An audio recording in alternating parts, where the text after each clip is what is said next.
Hi everyone, it's Kerry back with you today. Like so many of us, I love using authentic vintage and antique ephemera in my creations. Now, I do source some from all over the world. I do sometimes sell some in the shop, and then we also scan and reproduce a lot of our authentic documents as digitals. And today I'm going to show you a kit that Renee has put together using these vintage documents. Now, these were from France. They are authentic, and I absolutely love them. When I first saw them, the script inside them and the feel of the paper is just amazing. So off to the scanner they went, and I sent them off to Rennie, and she created this amazing kit of vintage documents. She was able to alter some of the colours of the covers to give us a bit more variety, but I just absolutely love how they came out, and I'll show you that kit in just a sec. So when I first started playing with the kit, I wanted to fiddle about with it and try to get the reproductions to look as authentic as possible. So this one here is the authentic document that came from France, and this one is a reproduction. Now it's a different colour obviously, but I've also used a very unique paper. Now when I first came across this paper, I was astounded at how it reacted when I distressed it and used some of the techniques that I'm going to show you in today's tutorial. And the feel of the paper is just so authentic. It's a type of newsprint paper, but it's unlike any newsprint paper that I have seen or used before, and I've used lots of different ones. It prints beautifully, and then I can distress it and use all these other techniques to sort of make it look old and grungy, and it's still sturdy. It's not going to fall apart. And it was actually funny. I sent some of these off to Nat, and Nat said it looked so old, and she thought if she breathed on it, it was going to break, and that just made me laugh. So the fact that she had that reaction to something that I had reproduced was amazing. Anyway, so let's get in and I'll show you how I have created these faux documents. Okay, so I've printed out the documents. Now I'm going to be working on the ones that I have printed on the newsprint paper today. I do have some of this newsprint paper in the shop, and I'll leave links below, but if you've already got newsprint paper, or you can source some local to where you live, give that a try. It may or may not work. Like I said, I've got other newsprint papers and it didn't react in the same way, but without trying you'll never know. So just give it a crack with whatever you've got.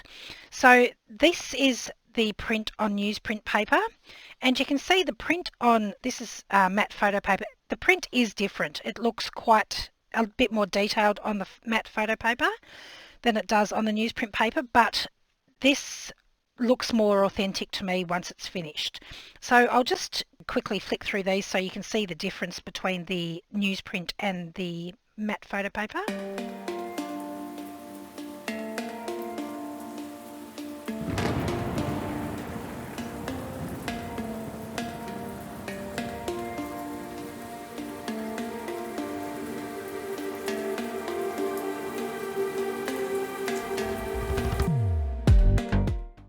So today I'm going to be working with that newsprint paper.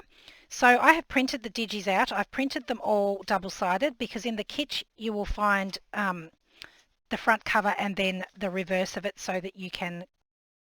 And every document in the kit will also have the printed or handwritten information, but then it will have a blank page that you can print onto the back so you can have your documents looking as authentic as possible. So all I've done is cut those out and then layered them up into their set. And when I've cut them out, I haven't been particularly fussy with it. So if there's a little bit of white showing or whatever, it doesn't matter because that will disappear once we start the distressing. Now all I'm going to do is fold all of these sets.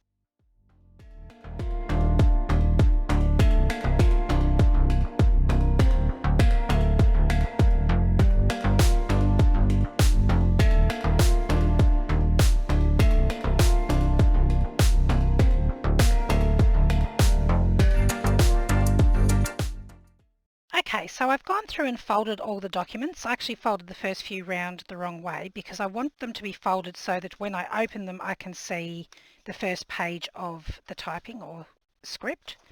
Now we're going to work on these all together in a big bunch.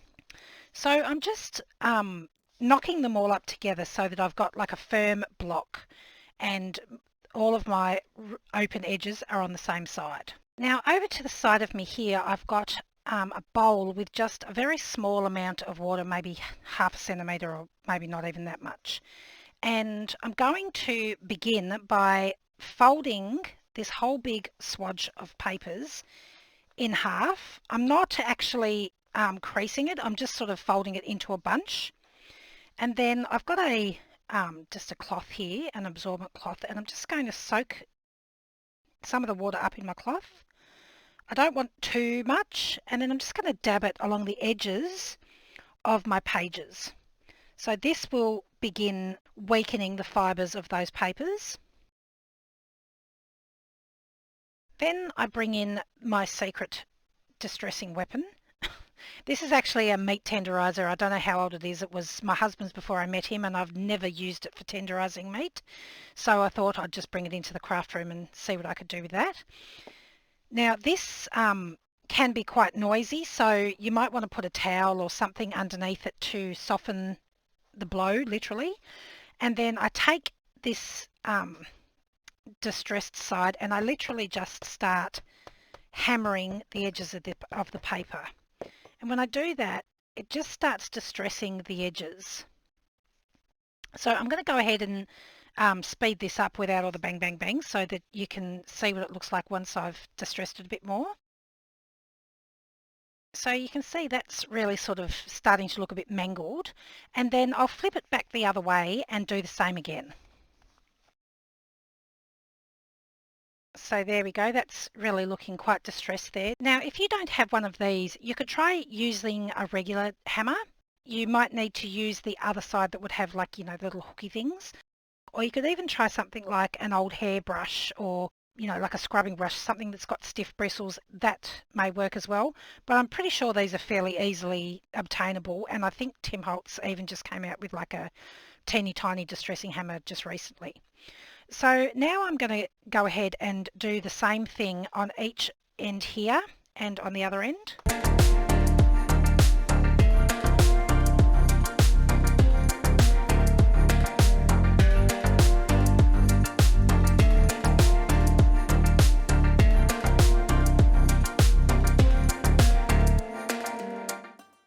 Alright, so once I've got the ends looking fairly distressed, I'm going to start rubbing that pokey outy side of the meat tenderizer over the pages to create even more of a distressed look. So I'll just get a little bit more water.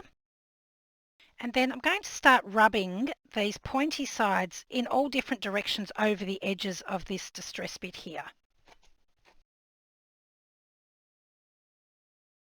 And you'll see little bits of paper coming off and, creating a really sort of worn and ragged edge. So I've got that sort of look going on, and then I'll pick somewhere in the middle, about halfway, and then just swap them out. I'll fold it back the other way, just so I'm getting as much variation in the distressing as possible. Alright, but then we start getting sort of that really ragged, distressed look on the edges there. So I'll repeat the process on these other sides here as well. So now you can see that the edges of these are starting to look really quite ragged, and the water that's creeping in onto the pages will leave a watermark once it's dry. Now, until these are dry, these edges will be like really soft and flimsy, so you might want to sort of go around and pinch a few bits out just to make it look like there's a few extra chunks missing here and there on the corners and things like that.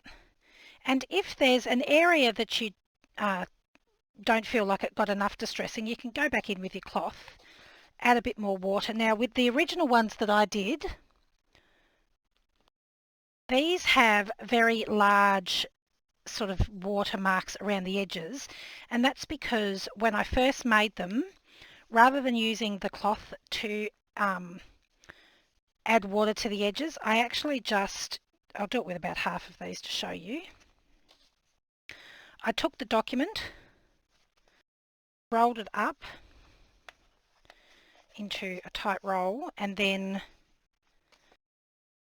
try that again, and then I actually sort of mashed it into my water so that the end was very, very wet.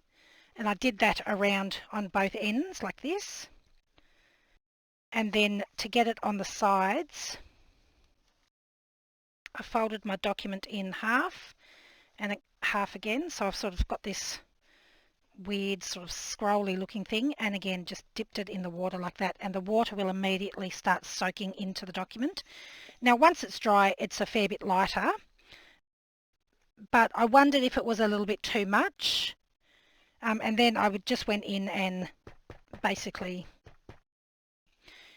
gently distressed it. Alright, so these are the ones that have got the heavy distress marks on the edges, and these are the ones that we didn't distress quite as much. So once, as I said before, when it's really wet, you can sort of go in and pick pieces out, like little chunks, or round in the corners a little bit, so that it looks like they're a bit more worn. And I was doing it very sort of randomly, just pinching bits off. You could even go in with like a pair of pliers and just pull out little bits here and there, and that would give you a very random look. You can sort of screw it up and, you know, get some really interesting crease marks and that sort of thing in there. You will need to leave them to dry completely before you can see if you've got enough distressing going on, or if you want to add a bit more or whatever. But I thought they came out quite well, just, you know, left them overnight and they dried. So with these ones, I might just dip the corners into the water a little bit so that I can pick a few bits off them so my corners don't look so round, so square.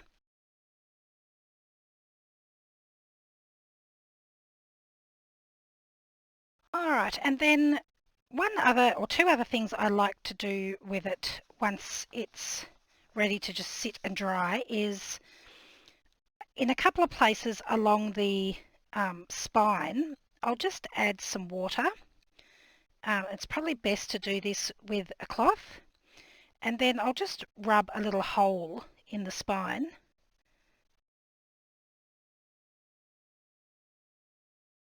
And that can go all the way through the document, and it will just look like a worn watermark hole when it's all dry. And then the last thing I do before I leave them to dry is I just flick a little bit of water onto the covers.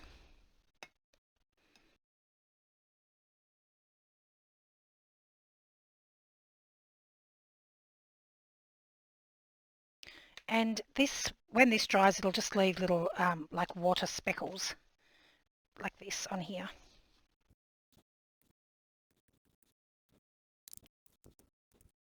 Now, just as a test, I'm going to flick some water onto, this is one of the matte photo prints that I did earlier. And when that dries, we can compare that as well and see what sort of reaction that has. Now, these have been printed on an inkjet. If you were to print it on a laser printer, it would not react to the water at all because it's a completely different printing method. So anyway, I'll go and leave these to dry, and I'll come back and show you the results after they're dry. Alright, so it's quite a bit later now, and I've had these drying on the bench. They're mostly dry, but they are still just a little bit damp. But over the next day or two, they'll fully dry out. And I love the way the water leaves this effect all the way round, wherever the water has touched, and that it just looks like a very old and worn document now that's been shoved in someone's attic and perhaps got a bit water damaged or something. Now when you first open the pages, they might be a little bit stuck together where we distress the edges quite heavily, but they open up very easily, and then once they've been opened once, you won't have that sticking together problem again. And then we've got a little wear hole in the side there. Our document that's come right through.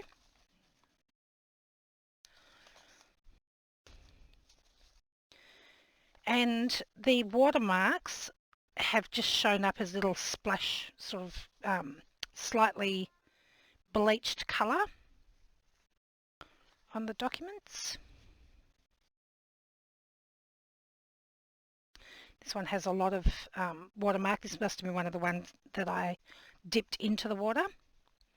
Same with that one. Love this one.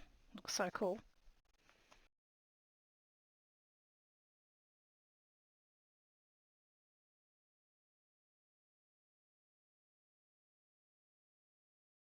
And then to finish them off, I just tie them with a piece of string.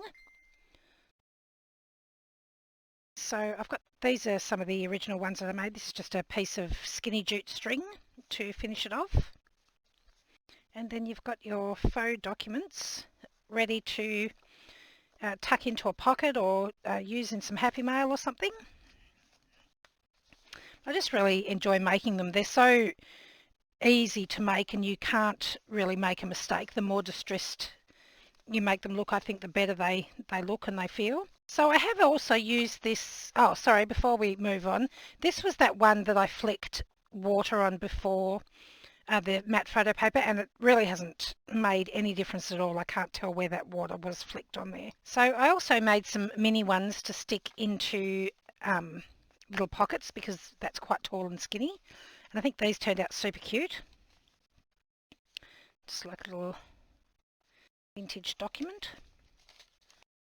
So someone can journal on the back of those, or tear them up and use them as collage in a collage piece or something. So I've also used the newsprint paper to print out some other kind of documents. So this is the original document here, and this is the copy here, and I think they come out pretty good. They both have that same sort of toothy feel about the paper that's very soft, and the same with this one here. This one is the authentic document, I'm pretty sure. Yep, it's got a watermark. It's a bit hard to see in there, but it does have a watermark. And this is the copy of the same document there. So again, slightly different colour on the back. And these are just some other pieces of ledger that I've scanned. I've just torn down the edge there because you can see the colour difference. I wanted to leave that there so to show you the colour difference. But once it's torn out, it looks pretty authentic. This was a scan of a book. It's like a German, a very old German, like a learn to write book. So once it's torn out. And then this one, whoops, is a very, very old French ledger that I have. And again, I haven't printed on the back here, but it just feels so authentic, and you really sort of have to have a bit of a double take at some of the pieces to figure out whether they're authentic or reproductions. So that was a real bonus for me because I wanted to try to make them look as authentic as possible, and you can make heaps of these pretty quickly, and they're just really a lot of fun to make. So I really had a lot of fun creating these, and I was absolutely ecstatic that the girls that I sent them to thought that they were authentic vintage ephemera. One thing that Nat did point out gave it away was on the back here, some of them do have a stamp. Some of them have it on the inside of the pages too. So if you wanted to make it look even more authentic, and you have some, just pop a genuine vintage stamp over here, and that would make it look a little bit more authentic, I think. I will leave a link in the description box below to both Renee's vintage document kit and also to this newsprint paper. Now, at this stage it's limited supply because I don't know if I'll be able to get more. Hopefully I will, but at the moment I do have a small amount. I'll leave the links for those in the description box below. Thanks so much for joining me today. I'll see you again next time. Bye.